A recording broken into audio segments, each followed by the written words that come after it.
안녕하세요. 안녕하세요. 예, 반갑습니다. 저는 이제 여러분들과 함께 이 시간에 생애주기 영양학을 같이 하게 될 최은미라고 합니다.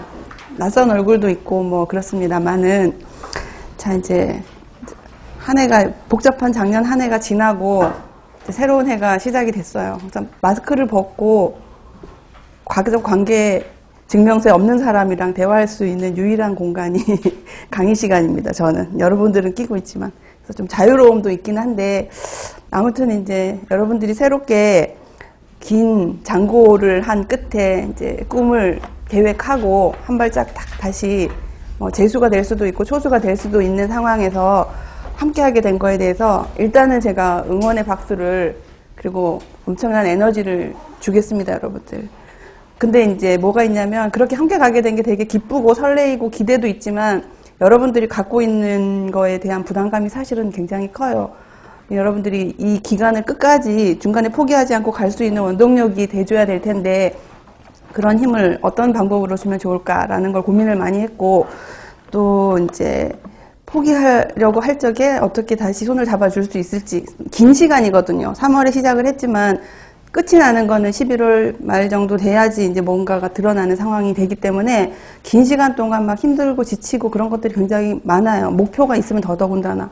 그러니까 그럴 때마다 조금 서로서로 응원하면서 같이 갔으면 좋겠다라는 생각을 이제 합니다. 그래서 먼저 이제 전반적으로 우리가 학원에서 계획하고 있는 거는 뭐 홈페이지에서 참고를 했다시피 3, 4, 5월에는 이론반을 진행을 하죠. 그래서 이론반이 진행이 되는 동안에는 이제 굉장히 많은 힘듦이 한 4월쯤에 나타날 거예요. 4월쯤 되면은 날도 따뜻해지고 잠도 오는데 내용은 점점 복잡해지는 시기가 되기 때문에 힘들어지니까 그때 조금 스스로 멘탈을 조절을 하는 게 필요할 것 같고, 그리고 나서 이제 6월쯤 되면 쉽니다. 쉬는데 그때는 3, 4, 5월에 했던 과목의 전반적인 내용, 여러분들이 이제 계획을 해보면 알지만 수업을 하고 이 3, 4, 5월 중에 내가 뭔가를 전반적인 정리를 하기에는 시간이 부족해요. 많지만 수업 내용도 워낙 많기 때문에. 그래서 6월쯤에 한번 전체적인 이론을 정리를 해갖고 세팅해 놓는 시기이기 때문에 그때를 절대로 쉬는 시기라고 이해를 하면 안 되고 다지는 시기라고 생각을 하셔야 됩니다. 그러고 나면 이제 7, 8월에 모의고사가 아니고 시험, 문제풀이반이 진행이 되죠. 그래서 문제풀이반 같은 경우는 기출 문제는 물론이고 또 여러분들이 이론으로 했던 것들이 문제로 어떻게 적용이 될 수가 있는지에 대한 여러 가지 가능성을 열어놓고 많은 문제들이 막 폭탄처럼 쏟아질 거예요. 그리고 한 가지 주제를 두고 어떤 형태로 나올 수 있는지를 막 다방면으로 하다 보면은 어느새 자기가 알고 있는 지식들이 이렇게 체계적으로 세팅이 되는 거를 느낄 수 있는 시기가 이제 그쯤 되죠. 그리고 나서 이제 시험 날짜가 발표가 되면 모의고사반이라고 해서 4회에 걸쳐서 진행을 하게 되는데, 이제 그 계획이 학원의 계획이에요. 그래서 이것을 큰 하나의 호흡으로 진행을 하고 있기 때문에 여러분들도 여기에 맞춰서 본인의 스케줄을 잡거나 시험 준비 기간을 세팅을 해 놓으면 같이 가면서 조금 힘을 덜 들일 수 있지 않을까 이런 생각이 드니까 한번 이제 시작하는 단계니까 여러분들이 조금 깊은 고민을 해서 편하게 접근을 했으면 좋겠어요. 부담도 클 수가 있지만 이제 그 기간들을 잘 보내면 좋겠고, 또 참고적으로 제가 이제 수업하는 건 여러분들이 뭐 경험도 해봤고 들어서 알지만 자료가 많습니다. 그래서 그 자료들이 교과서 외의 자료들이 뭐 전혀 없는 건 아니지만 그것보다는 교재에 요약되어져 있는 것들을 설명하기 위한 그림 자료, 뭐 부가적인 정책에 관련된 자료들이기 때문에 교재도 이렇게 두꺼운데 자료도 이렇게 많은 거에 대한 부담 별로 갖지 않으셔도 좋을 것 같다는 생각을 제가 하고, 이제 오늘도 이제 첫날부터 막 줄이고 싶었어요. 한 장 정도로 나눠주는 자료를. 근데 그렇게 될 수가 없더라고. 그래서 할 수 없이 이렇게 했는데 이렇게 나가는 정도가 가장 많은 날일 거라고 저는 생각을 하고 조금 진행을 해볼 텐데, 시험에 대한 얘기를 한번 해보면 작년 또 저작년 시험들을 한번 훑어볼 때는 다행히도 우리가 수업 시간에 언급했던 거 혹은 모의고사에서 중요하다고 체크했었던 것들이 기출이 좀 돼버렸어요. 그래서 그 부분들에 대한 것들은 다행이라고 생각을 하고 있는데, 그게 늘 얘기를 하지만 여기에서 강의하시는 선생님들이 뭐 밤마다 막 구슬을 돌려가며 기를 받아서 문제를 출전한 게 아니죠. 다른 이유가 아니라 촘촘히 공부를 하기 때문에 그래요. 구멍이 나지 않게끔. 그렇게 하다 보니 수업량이 많아질 수밖에 없는 거고, 또 가끔 가다가는 이것까지 해야 될 만큼 깊어질 때도 간혹 있습니다. 너무 깊은 거는 흘러가는 이야기로 들어도 돼요. 이해가 안 되더라도. 그렇지만 그거를 들었을 때 본론이 이해가 되는 데는 분명히 도움이 될 것이기 때문에 큰 부담 없이 흘러가듯이 여러분들이 이해를 하면 좋겠고, 또 그런 부분들을 왜 이제 자꾸 조금 더 어렵게 가리키고 다른 내용들을 첨가하는가 하면, 여러분들도 알지만 당락이라는 게 뭐 90점이 합격을 하고 60점이 떨어지는 게 아니에요. 1점 사이로 막 당락이 정리가 되고 0점 몇 점이기 때문에 그 부분에서 내가 변별력 있는 답안을 작성을 하려면 차이가 나주는 게 맞거든. 그러니까 그거는 우리가 선생님들하고 시험을 칠 적에 물론 면접도 있지만 이렇게 쓸 때는 문장으로 정리를 해야 돼요. 그래서 제가 항상 학기를 시작할 때 여러분들에게 권하는 말 중에 하나가 일기를 쓰라는 얘기를 해요. 그게 막 오늘 어떻게 했어가 아니고 하루 요약 정도는 해버릇하면 문장력이 1년이면 충분히 늘거든요. 그러면 쓰는 게 똑같은 답안이고 내용이라 할지라도 전달력이 분명히 다릅니다. 그러니까 자꾸 적는 연습을 해야 돼요. 자꾸 적는 연습을 해서 내가 아는 바를 이 답안을 읽는 선생님이 이만큼 알고 있음을 충분히 이해할 수 있게끔 해주는 게 되게 중요하고, 또 하나는 제가 해마다 모의고사를 첨삭을 하면서 느끼는 건데, 글씨를 좀 잘 쓰면 좋겠다. 풍부한 내용이라 할지라도 글씨가 눈에 확 안 들어올 때가 있어요. 너무 날려 쓴다거나 뭐 지나치게 크게 쓴다거나 너무 작게 쓴다거나 그러면 거기에 그 글을 읽기 위해서 이렇게 집중하느라고 내용이 잘 안 들어올 수가 있어요. 그러니까 본인의 그 글씨 타입을 잘 보일 수 있게끔 정리하는 것도 제가 드릴 수 있는 팁입니다. 제가 매겨보니까 그래요. 두 사람이 있는데 이 답이 훨씬 풍부하다는 건 알겠는데 눈에 확 들어오는 글씨와 이런 문장을 정리하는 스타일이 있더라고요. 그러니까 그런 것도 자꾸 하면 늘어나니까 제가 뭐 여러분들 보고 어디 뭐 논술학원 다니라는 것도 아니고 간단히 정리를 그냥 요약 정리가 아니라 문장 정리 같은 것들을 하루에 한 2문장이라도 이렇게 해버릇하면 분명히 이제 그런 것들이 증가할 수가 있기 때문에 그런 내용들을 정리하면 좋겠고, 또 이 깊게 공부를 하다 보면 우리가 알고 있는 영양적인 지식이 다 끝났을 때 약간 업그레이드 됐다는 자신감도 살짝 생겨요. 우리가 학교에서 배우는 거는 영양학이라는 학문 자체가 굉장히 어렵거든, 사실은요. 어려워요. 너무 많은 곳에다가 한 다리씩을 걸치고 있는 과목인데다가 식사와 관련되기 때문에 매일 쳐다보고, 또 어느 정도 지식은 일반인들도 갖고 있고, 막 그러니까 우리가 해야 될 바가 조금 이제 정리를 했을 적에 그렇게 쉬운 과목은 아니거든요. 그러니까 그런 것들을 해나가려면 내 속에 자신감이 있어야 된다라는 걸 이제 여러분들에게 말씀을 드리기 때문에 깊은 내용을 접함에 있어서 두려움을 갖지 말아라. 그거는 여러분들이 몰라도 되는 걸 가르쳐 드리는 게 아니고 알아야 되는데 여지껏 몰랐던 걸 이제 접하게 된다라는 생각을 하시면 돼요. 그게 결코 어려운 게 아니에요. 제가 자료를 참고하는 게 다 영양학과 관련된 교재를 통해서 나눠드리는 거기 때문에 무슨 의학 서적 잡지를 이용하는 게 아니라는 거를 알고 여러분들 이해를 하시면 좋겠고, 또 참고로 말씀을 드리면 이제 저랑 같이 하는 수업이 하나가 더 늘었어요. 그죠? 그래서 이 과목들이 사실은 외울 것도 많고 이해할 것도 많고, 또 교육 같은 경우는 이 생각해야 되는 방향이 바뀌어요.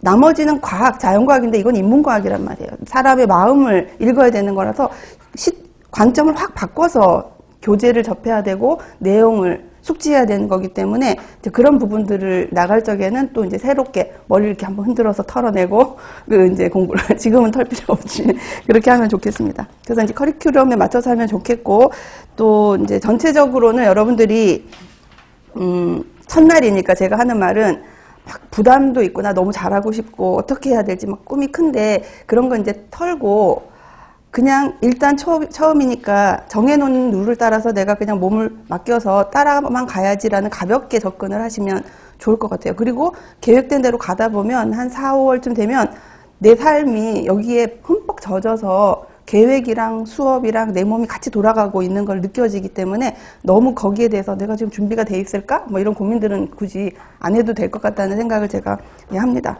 자, 그래서 뭐 여기까지가 전반적인 제가 그냥 개요를 설명드렸고, 이제 생애주기에 대한 거를 먼저 말씀을 드릴게요. 수업 진행은 여러분들 제가 항상 교재를 펴면 목차를 먼저 보자고 얘기를 합니다. 그래서 목차를 보면 구성되어져 있는 형태가 뭐 일반적인 생애주기 교재와 마찬가지로 성장부터 시작을 해서 그러니까 태아를 얘기를 하는 거죠. 그 다음에 임신, 수유기, 영아기, 유아기, 아동, 청소년기, 성인기, 노인기, 그 다음에 특별한 운동 영양까지로 일반적인 것이 갖춰져 있어서 이 순서대로 수업은 진행을 할 거예요. 근데 밑에 보면 부록이라고 해서 책이 작년보다 많이 두꺼워졌죠.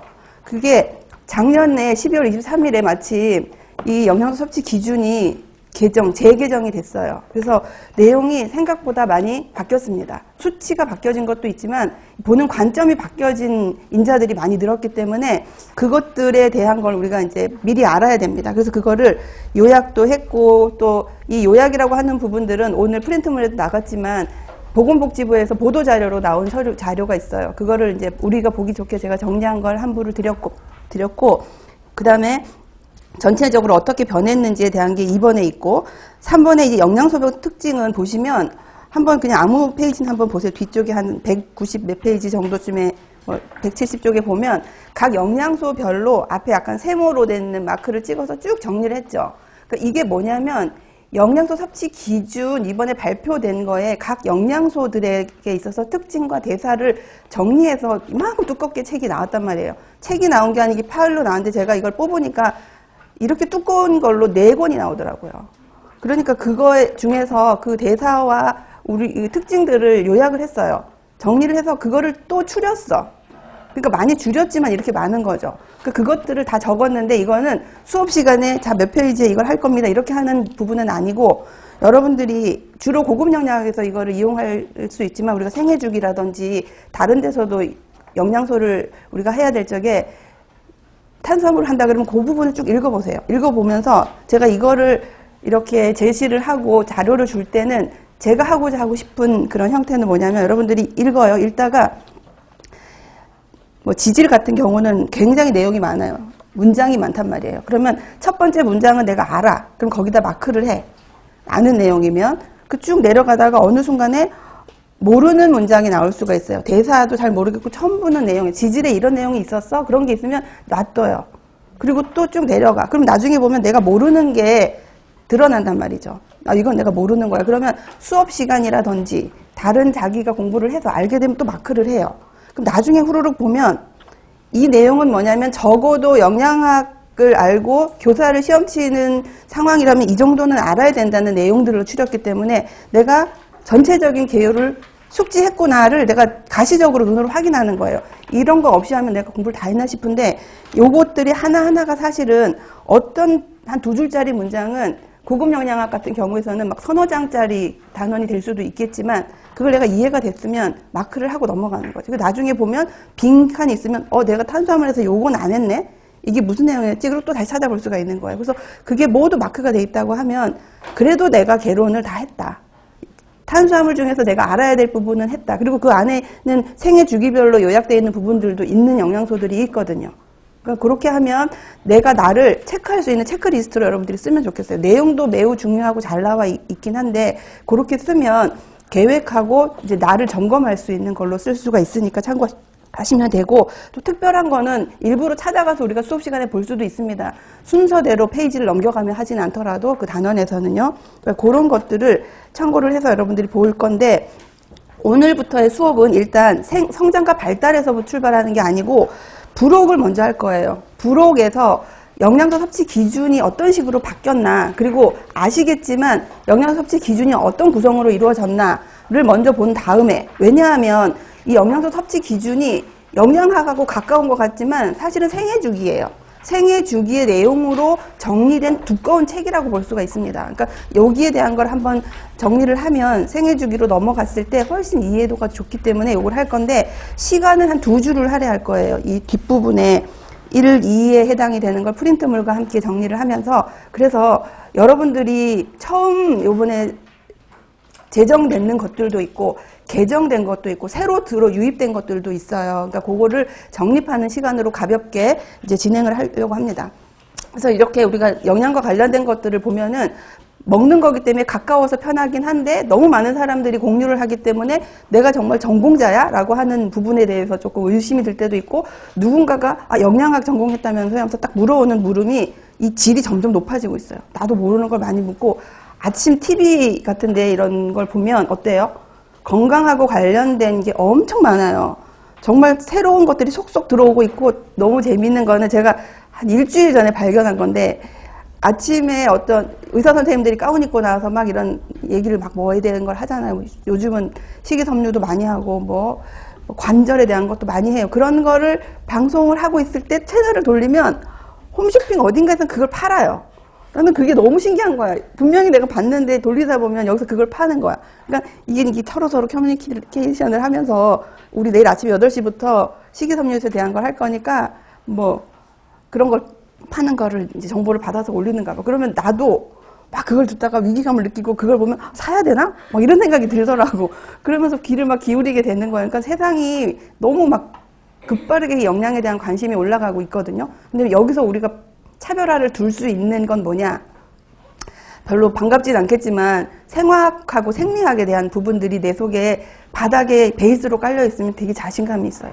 그래서 이 수강 신청할 적에 다 들어서 아마 뭐 실행을 하셨겠지만 그 생화학하고 생리의 호르몬 부분을 겨울방학에 제가 찍어가지고 그냥 올렸어요. 참고하시라고. 그랬더니 도움을 많이 받았다 그래서 제가 되게 만족스러운 상황이기는 한데 이 생리생화학이라는 과목이 열심히 하면 모든 과목에서 분명히 도움을 받습니다. 받는데 그거 빼고도 생리생화학을 한번 훑었다는 자신감이 주는 특별한 에너지가 있어요. 내가 했어 라는 것이 굉장히 큰 원동력이 됩니다. 왜냐하면 생리생화학을 학교에 다닐 적에는 가르치는 선생님들이 너무 양이 많으니까 간단하게 가르치거든. 근데 그거를 적용하기에는 너무 지식이 짧아요. 그렇기 때문에 이 영양학 속에서 생리학과 생화학은 약간 아픈 손가락이야, 우리가. 졸업생이나 재학생들. 그리고 먹고 약간 체해서 소화가 안 돼서 여기 걸려있는 듯한 과목이란 말이에요. 그래서 이거가 뚫려서 소화가 잘 돼서 좋기도 하지만 나한테 붙는 자신감이랑 에너지는 다른 데서 얻을 수 없는 게 옵니다. 그래서 꼭 이거를 들었으면 싶어서 제가 푹 쉬어야지 동면해야지 되는 겨울에 24강 25강 넘었죠. 그거를 해가지고 올렸으니까 참고를 하세요. 그거를 들으면 수업 시간이 너무 쉽습니다. 특히 고급 영양학, 생애주기도 마찬가지지만. 그래서 아직 안 들으신 분이 있다면 꼭 틈틈이 그 강의를 들어서 그 세팅을 해놓으세요. 베이스에. 그래야 여러분들이 하는 다른 관련된 과목들을 할 적에 왜 그런지가 풀리면서 이해가 쉬워질 수가 있습니다. 그러니까 아시다시피 그게 우리 학원에서 운영하고 있는 영양만점, 위생만점 카페에 영양교사 그 커리큘럼 안에 완전히 오픈되어 있거든요. 그러니까 그거는 유튜브로도 된다고 하니 여러분들이 왔다 갔다 하면서 귀에 꽂고 쓱쓱 들으면서 지나다녀도 그냥 귀에 귀지 붙듯이 딱딱 붙을 수가 있어요. 그러니까 그렇게 정리를 하셔서 도움을 많이 받았으면 좋겠다는 생각을 제가 합니다. 자, 이렇게 좀 긴 시간 제가 앞에 인트로덕션을 했는데 자, 이렇게 정리를 하시고 우리가 이제는 수업을 진행하도록 하겠습니다. 자, 수업은 지금 방금 얘기했던 것처럼 148페이지에 있는 한국인 영양 섭취 기준 개정에 관련된 부분들을 살펴보는 걸로 할 거예요. 그래서 프린트물 준비는 처음에는 2020 재개정 요약이라고 하는 2장짜리 프린트물을 나눠준 게 한 세트거든요. 그것부터 같이 진행할 거니까 그걸 먼저 펴놓으시고 그 다음에 교재는 148쪽을 보면서 이제 영양 섭취 기준의 변화에 대한 것들을 한번 정리를 해보도록 하겠습니다.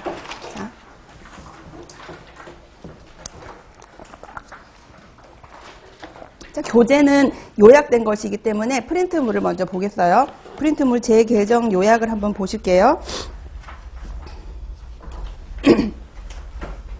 자, 이제 2020년 원래 이게 밑에 여러분들이 그동안 재개정 역사를 쭉 보시면 나중에 설명하겠지만 2015년부터 뭐가 바뀌었는가 하면은 여러분들 지금 보고 있는 거 딴 거 보는 사람도 있네. 2020 재개정 요약 1페이지를 보시면 됩니다.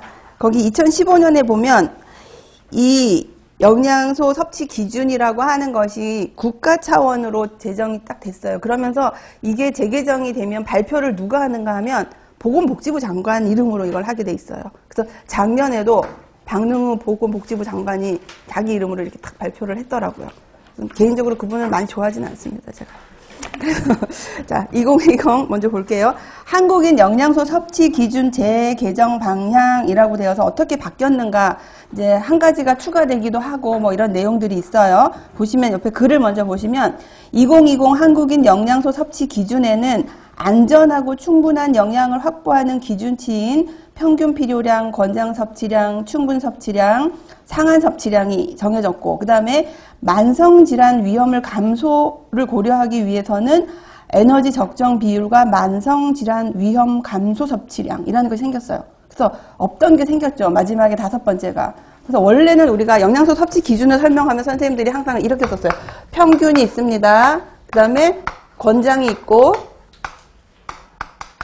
충분히 있고 상한에서 이렇게 맞췄는데 이제 뭐가 생겼다고? 말도 좀 길죠. 만성 질환 위험 감소 섭취량. 작년 가을쯤에 이 이름을 공모했었어요. 영양을 벌써 왜 이걸 하지 그랬는데 이런 게 설정이 되려고 그랬었는가 봐요. 이 글을. 그래서 만성 질환 위험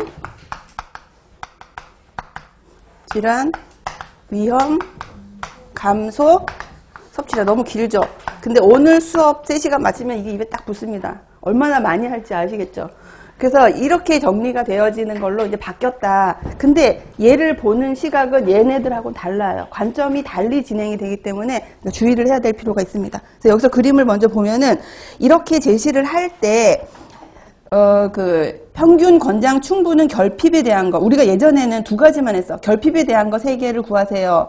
그 다음에 과잉에 대한 거 1개가 있습니다. 그게 상한입니다를 했는데 이번에는 이렇게 크게 나누었어요. 또 하나는 뭐냐면 만성질환 위험을 위한 위험 감소를 위한 거를 대비해서 만들어진 것이 2가지가 있다. 하나는 뭐냐면 에너지 적정 비율도 만성질환을 감소하기 위한 카테고리로 넣었어요. 그리고 또 하나가 방금 우리가 많이 했던 만성질환 위험 감소 섭취량 2개를 같이 넣었다는 얘기죠. 그래서 전체적으로 봤을 적에 점검해야 될 게 6개가 됐습니다. 5개는 원래 있던 건데 약간 이게 구조가 바뀌었죠. 줄서기를 바꾼 거예요. 그래서 그런 걸로 정리하시면 되고 그 과정에서 뒷받침하기 위해서 무슨 일을 했느냐. 과학적인 평가를 했다. 연령 구간별 기준 체위가 약간 변했고 문헌도 물론 고찰을 했을 거고 그 다음에 생애 주기별 취약 집단을 고려했다고 하는데 이것도 우리 교재 뒤에 이제 나올 텐데 여러분들이 생각할 때 생애 주기에서 취약 집단이 어디일까요? 또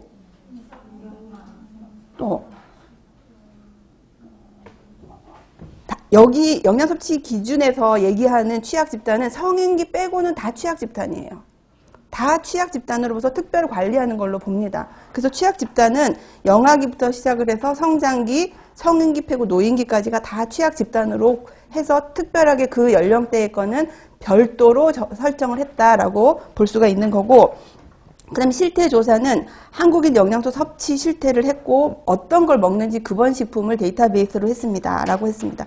그 다음에 글로벌 동향은 안전하고 충분한 영양을 섭취하는 것과 관련된 위험을 감소시키기 위한 세계적인 동향을 봤는데 재작년인가 미국에서 이걸 시작을 한 거예요. 만성질환 위험 감소를 위한 섭취량이라는 거를 제시를 한 거예요. 그러니까 우리도 이제 그거를 밟아서 따라가게 된 거죠. 개정 시점을 맞춰서. 그리고 나서 결국은 뭐냐. 우리가 하려고 하는 영양소 섭취 기준이 추구하는 목적이 뭘까요?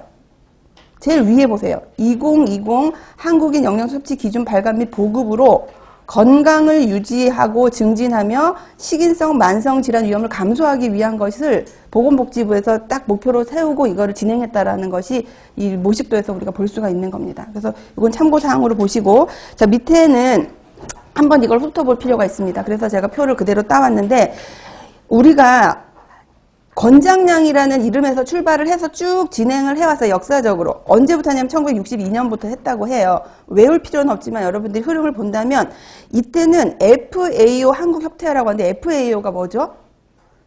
세계식량농업기구예요. 세계식량농업기구에서 62년에 한국이란 나라를 봤더니 전쟁 이후에 국민들이 너무 영양이 부족한 상태로 유지되고 있는 걸 보고 한국에 지부를 설치했어요. 한국 지부, FAO 지부. 그러니까 그 지부가 주체가 돼서 한국인들은 이 정도 먹으면 좋겠다라는 거를 시작한 게 62년이라는 얘기예요. 그때 영양소가 에너지, 단백질과 비타민 6개, 무기질 2개로 시작했다고 해요. 그래서 쭉 여러 가지가 진행이 되다가 중간에 95년부터 개정기관이 어디로 바뀌었어요? 영양학회라는 민간단체로 넘어왔어요. 그래서 여기에 구성되어 있는 회원들은 누굽니까? 교수님들이에요. 영양학과 교수님들이 주축이 돼서 이루어진 그냥 학회예요. 근데 여기에서 그 내용들을 계속해서 바꾸고 수정 보완하는 거를 진행을 했는데 그때 이제 15개를 했다. 뭐가 들고 났는지는 중간에 기준 설정 영양소를 보면 여러분들이 알아요. 뭐 이걸 외울 필요는 없는데 궁금하면 참고를 하세요. 그렇게 하다가 2005년에 영양 권장량이라는 이름을 버리고 섭취 기준이라는 이름으로 34개가 대거 이제 탁 등장을 했습니다. 그게 2005년에 이때도 민간단체인 한국영양학회에서 섭취 기준이라는 그런 구조를 가지고 진행을 했다라고 볼 수가 있고, 그리고 5년마다 한번 바꾸기로 했거든요. 그리고 나서 5년 있다가 10년에 하나 총 당류를 추가시키면서 35종으로 바꿨고, 그리고 또 5년 있다가는 이게 중요하니까 보건복지부에서 국가 차원에서 최초로 이제 제정을 시작을 했어요. 그런데 보건복지부에 이것을 할 수 있는 인력이 있을까요, 여러분들? 없으니까 위탁을 맡긴 거예요. 기존에 해오던 누구한테? 영양학회에서 계속 해라. 근데 그런 지원이나 이런 것들은 나라에서 해줄게. 그러면서 위탁을 맡겨서 늘 하던 분들이 이제 좀 더 힘을 실어서 진행을 하게 된 거죠. 그래서 2015년부터는 국가 차원으로 하면서 이름이 영양소 섭취 기준이라고 해서 소자가 가운데 하나가 붙으면서 이제 명칭이 바뀌었다라고 보시면 되는 거예요. 그리고 이때는 이제 36개가 돼서 크롬이 첨가가 되면서 36개가 됐고, 이번에 국가 차원으로 제정이 된 이후 첫 번째 개정이 올해 작년에 12월 23일에 된 겁니다. 5년 만에 하기로 했기 때문에 정말 우리 작년에 시험 친 분들 바뀐 거에 대한 고민을 했죠. 가을쯤에 바뀌면 어쩌나 막 이랬는데 이게 해를 넘기면 안 되니까 나라 사업은 23일 날 전격 발표가 됐더라고요. 그러면서 이제 정리를 했는데 보면 지금도 보면 오타도 많고 잘못된 글들이 많아요. 그래서 제가 여기서 할 때는 내 눈에 보이는 건 수정을 했는데 아마 가면서 계속 수정 보완이 1년 내내 될 겁니다. 그러니까 일단은 요거를 참고로 해서 볼 거고, 그럼 재개정할 적에는 어떻게 바뀌었는지 이제부터는 중요하죠. 왜냐하면 많은 돈과 인력을 들여서 5년 만에 바꿨기 때문에 크게 바뀐 거는 전공자들이 알아야 되기 때문에 분명히 시험에 나올 겁니다. 바뀐 부분에 대한 건 우리가 특별히 더 공부를 할 필요가 있어요. 그래서 여기 빨갛게 표시된 부분이 추가로 이제 새로 생긴 걸 우리는 제정, 저해이라고 하는 제정을 쓰고, 수정된 것은 개정이라는 말을 쓰죠. 그래서 2020년에는 어떤 거는 제정이 됐고 어떤 거는 개정이 됐기 때문에 재개정이라는 말을 쓰는 거예요. 그래서 빨갛게 표시한 거는 제정된 거예요. 새로 들어온 거예요. 뭐가 새로 들어왔냐면 알파리놀렌산이라고 하는 지방산이죠. 그 다음에 리놀레산, 그 다음에 EPA하고 DHA의 양 합친 거, 그 다음에 콜레스테롤이 옛날에는 권고치로 해서 다른 표에 이렇게 있었는데 얘가 이제 영양소 섭취 기준 표에 자리를 이렇게 차지하면서 제대로 이제 들어왔어요. 도입이 됐기 때문에 콜레스테롤까지 해서 4개가 추가가 되면서 36개에서 40개로 퐁 바뀌어지게 된 거죠. 그래서 이제 이렇게 진행이 됐다. 그리고 크게 달라진 것 중에 하나는 여기 나중에 설명하겠지만 탄수화물이 평균이랑 권장이 생겨버렸어요. 예전에 작년까지는 평균과 권장도 있고 그 비율, 영양소 비율에, 섭취 비율에 대한 것이 같이 있는 것은 단백질밖에 없었죠. 그래서 단백질은 몇 프로까지도 하고 또 연령대별로 권장량과 평균 필요량을 우리가 계산도 하고 막 그랬는데 이번에는 탄수화물이 그 일을 또 하게 된 거예요. 탄수화물도 그런 게 생겼다라는 거를 간단히 보겠습니다. 그 다음에 한 장 넘기셔서 뒤에요. 자, 요약했는 거 어떻게 바뀌었나 한번 쭉 읽어볼게요. 가볍게. 자, 보건복지부는 국민의 건강 증진에 필요한 영양소 40종에 대해서 재개정을 하고 배포를 했습니다.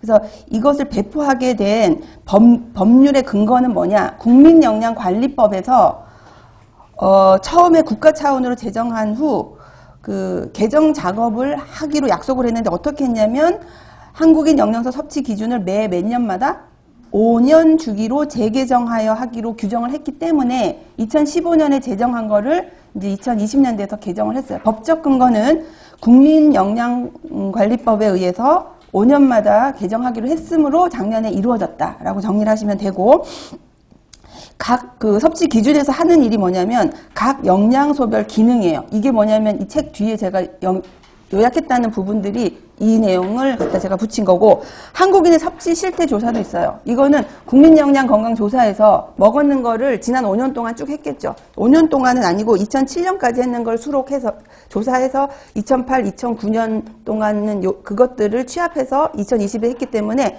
2017년까지의 자료들을 이용했다고 보면 되는데, 그렇게 하면서 어떻게 먹는지, 뭐를 더 많이 먹게 됐는지, 뭐를 적게 먹는지를 했고, 연령별로 그걸 기준을 잡아서 영양 섭취 기준을 마련을 했어요.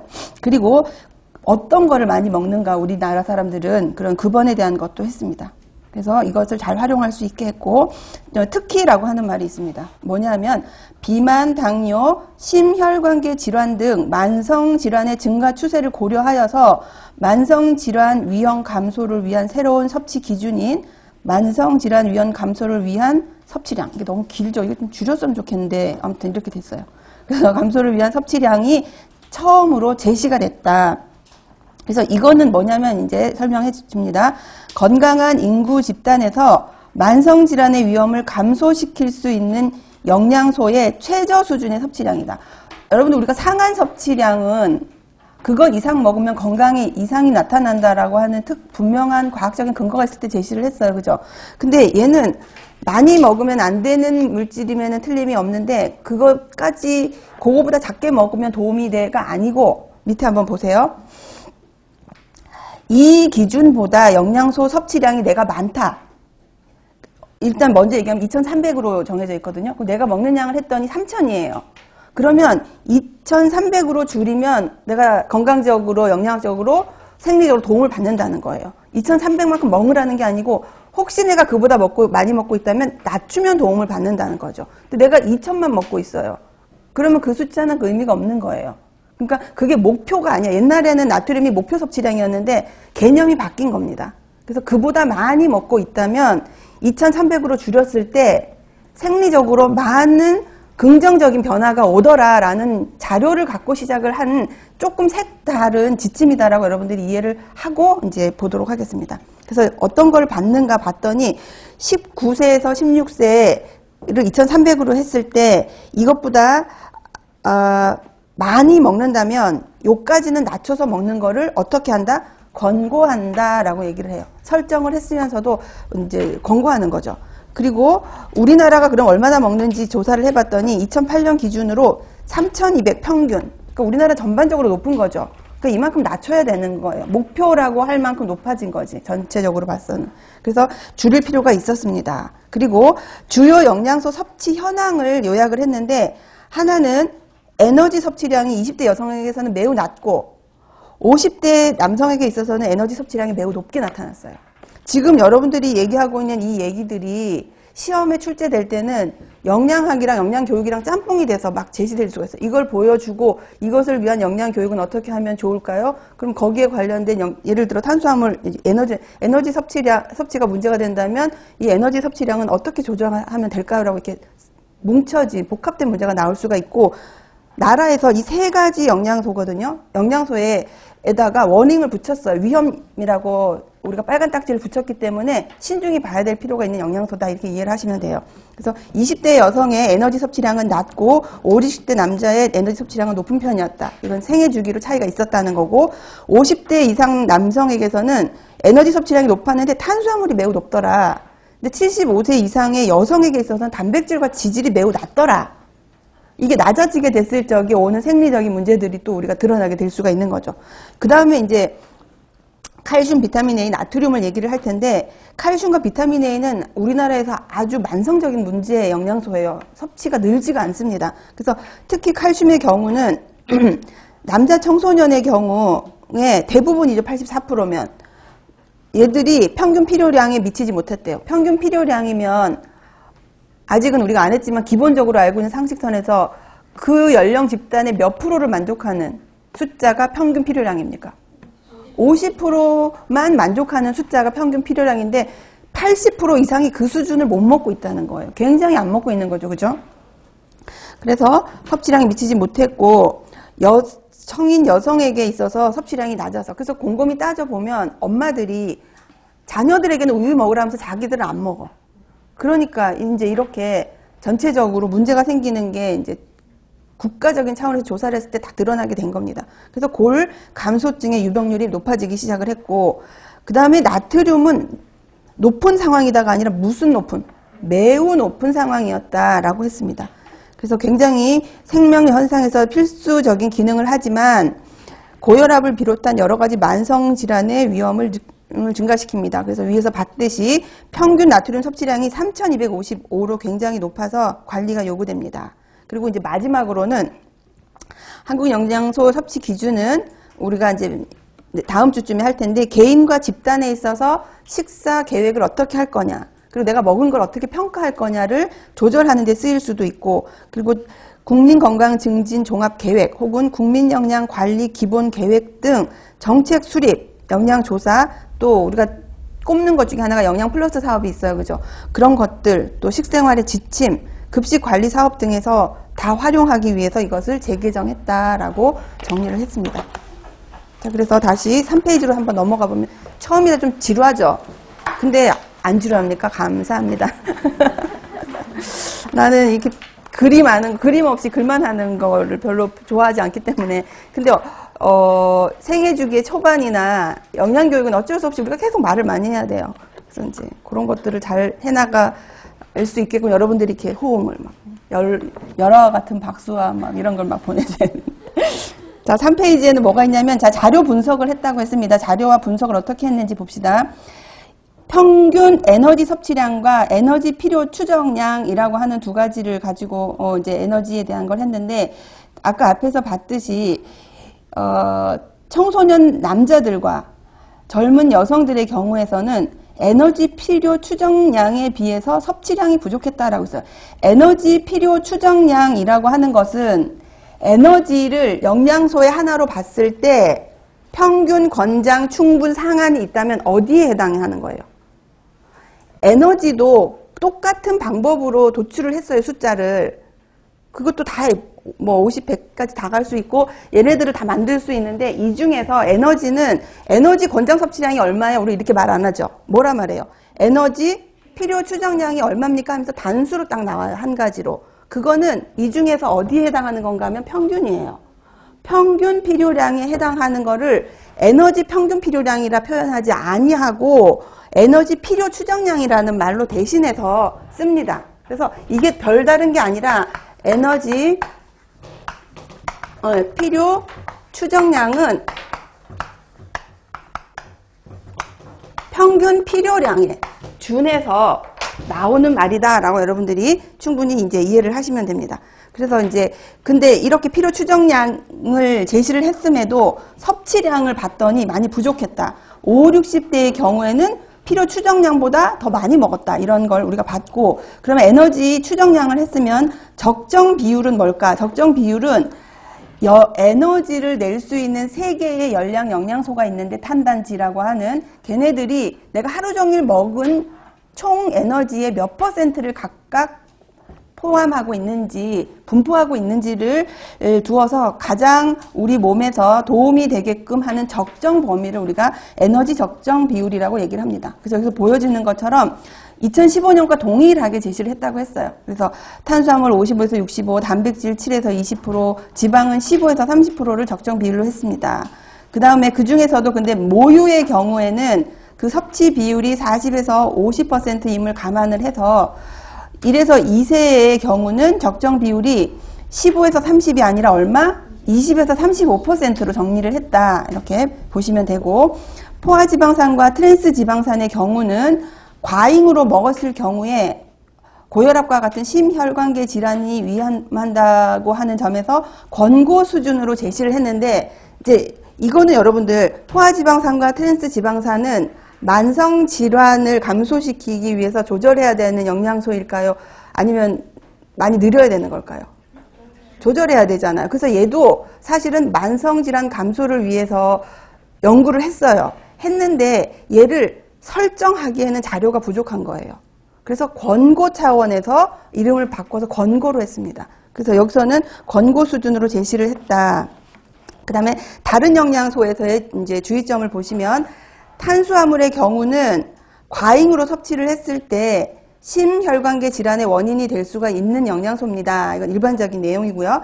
우리나라 40대 이상의 성인들의 경우 탄수화물 섭취 비율이 65% 이상이 되면 심혈관계 질환 고위험군 가능성이 55에서 65%인 사람들에 비해서 1.18배 증가를 했다 그래요. 그러니까 그 적정 비율의 제일 위쪽에 상한선이 몇 %예요? 65%로 잡은 거예요. 그거보다 넘어갔더니 그 아래보다 먹는 사람에 비해서 유의적으로 심혈관계 질환이 늘어났기 때문에 65%로 잡았다라고 보시면 되고, 그 다음에 각 영양소별, 그 다음에는 10에서 18세 청소년의 경우는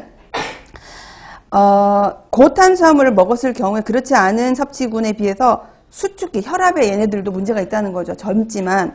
그래서 그런 지표에 영향을 미치고 있어서 적정 수준을 유지해야 되고, 노년층도 마찬가지로 적정 비율을 유지할 필요가 있다. 그 다음에 이제 당류가 나옵니다. 당류는 총 에너지의 10에서 20%로 제한을 하고 있고, 첨가당의 경우는 10% 이내로 하고 있어요. 그럼 이 첨가당도 많이 먹으면 문제가 되는 거죠. 그러니까 얘도 만성질환 감소를 위한 걸 연구하는 과정에 속해 있던 그런 물질, 그런 성분이에요. 그런 영양소 우리가 볼 수가 있죠. 그거는 이제 정리해서 뒤에서 다시 해줄 거니까 여기서 그냥 한번 참고로 보시고요. 총당류는 제품에 내재되거나 가공 시에 첨가된 걸 말하고, 첨가는 내가 직접 조리 시에 추가하는 걸 우리가 첨가당이라고 얘기를 한다.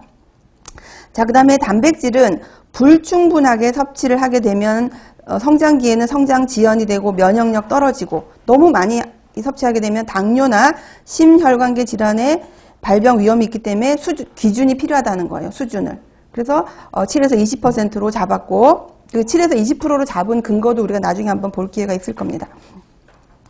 그래서 이제 전 연령층에서 결핍이 우려되지 않지만 앞서서 한번 설명했듯이 75세 이상 노인에게서 단백질 섭취량이 권장량에 미치지 못하다는 것이 이제 발견이 돼서 관리가 필요하다라고 나왔고, 그 근감소증을 예방할 필요가 있습니다. 그런데 이제 어른들은 문제가 기저질환들을 다 하나씩은 갖고 계세요. 뭐 당뇨 이런데, 예를 들어서 신장질환을 갖고 있는데 단백질 섭취가 부족하다고 많이 하면 안 되니까, 그런 거는 개인적으로 우리가 이제 조절을 해줘야 된다라고 볼 수가 있습니다.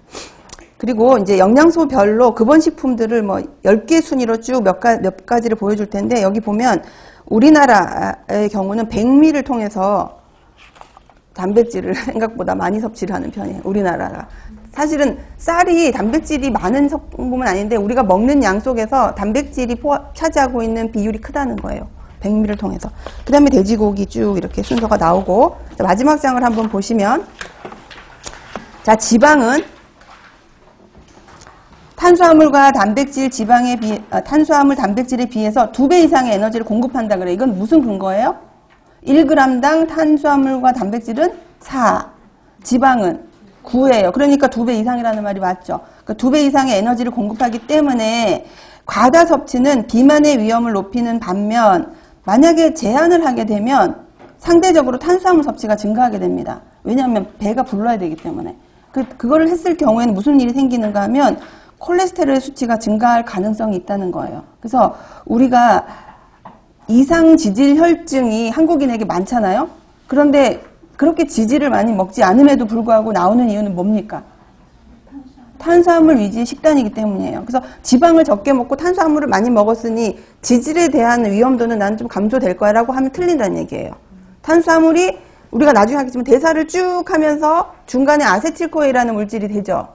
걔네들이 합쳐지게 되고 대사가 되면 중성지방도 만들 수 있고 콜레스테롤도 만들 수 있는 거예요. 그래서 탄수화물을 많이 먹으면 얘네들을 합성해서 오히려 문제가 될 수가 있으니까 둘 다 어떻게 적정 비율을 섭취하자 이렇게 했습니다. 그래서 콜레스테롤도 마찬가지로 300mg 하루에 미만을 권고하는 걸로 정리를 했습니다.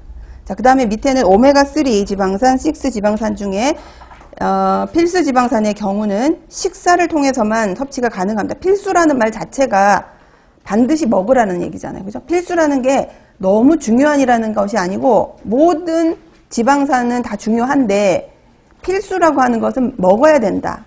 그럼 비필수는 뭐예요? 합성이 된다는 거지, 내 몸에서. 중요한 거는 동일해요, 중요성은. 근데 필수는 먹어야 된다는 그런 이제 중요성을 하나 더 줬다라고 보시면 되죠. 그래서 그것을 먹어야 되는 영양소로서 심혈관계 질환에 도움을 주고, 이제 미국에서는 뭐 일주일에 1회 먹으라고 하고 있습니다. 그래서 이 EPA하고 DHA가 이번에 제정이 됐죠. 새로. 그러면서 얘네들을 같이 많이 먹을 수 있는 식품에 고등어부터 시작을 해서 멸치, 오징어 쭉 있는데 다 주로 어디서 나와요? 생선 종류, 바다에서 나오는 것들이 주로 우리에게 많이 이 오메가 시리즈의 필수 지방산을 많이 공급한다라는 걸 볼 수가 있습니다.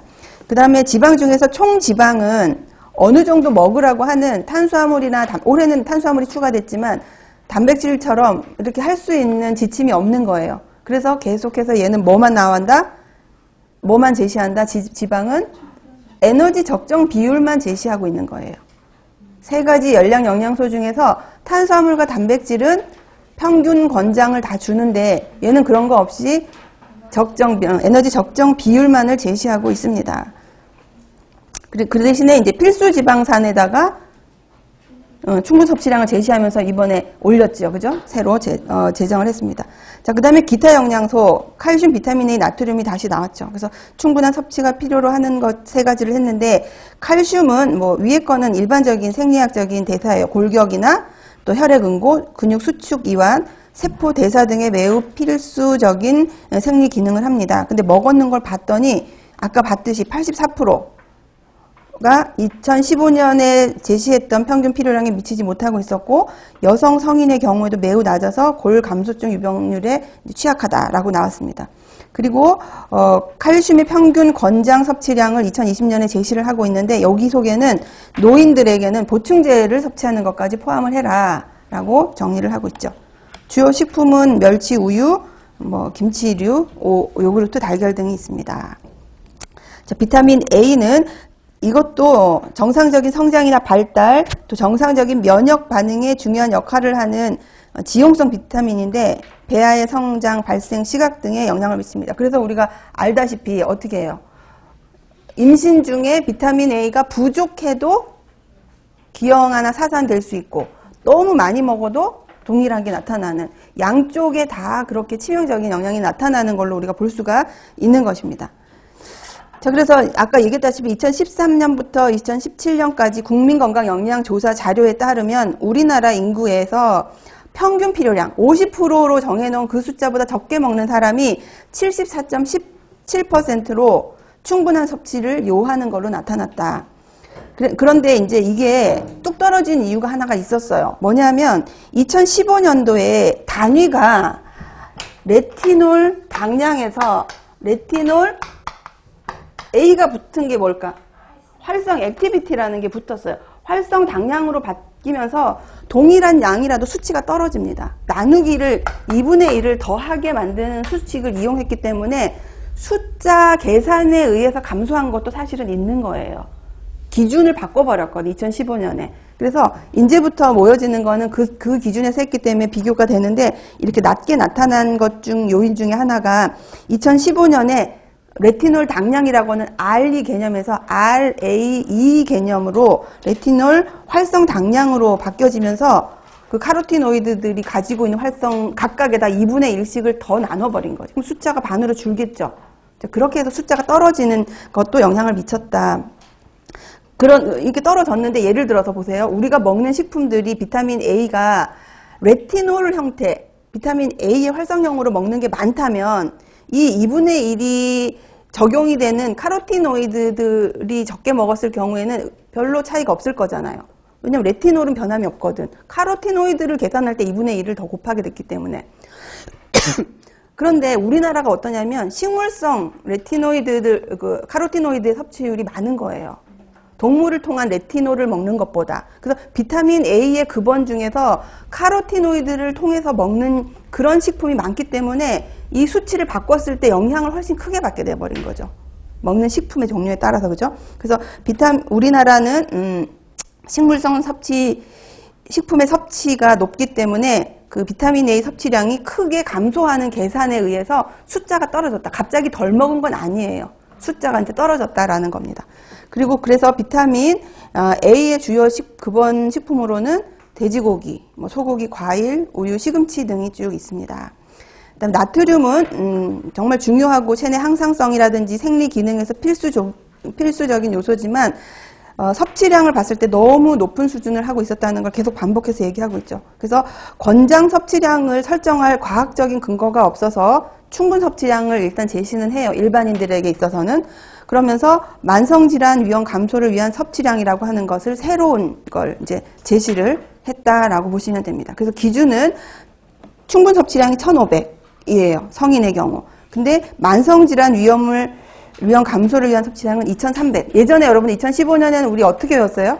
목표 섭취량이 나트륨 2,000으로 했잖아요. 뭐 생각할 필요도 없지만 사실. 근데 이제 이거를 다른 기준에서 하면서 2,300으로 잡아서 이제 진행을 했다라고 여러분들 보시면 돼요. 왜 2,300으로 했는지는 우리가 뒤에 다시 자세히 보도록 하겠습니다.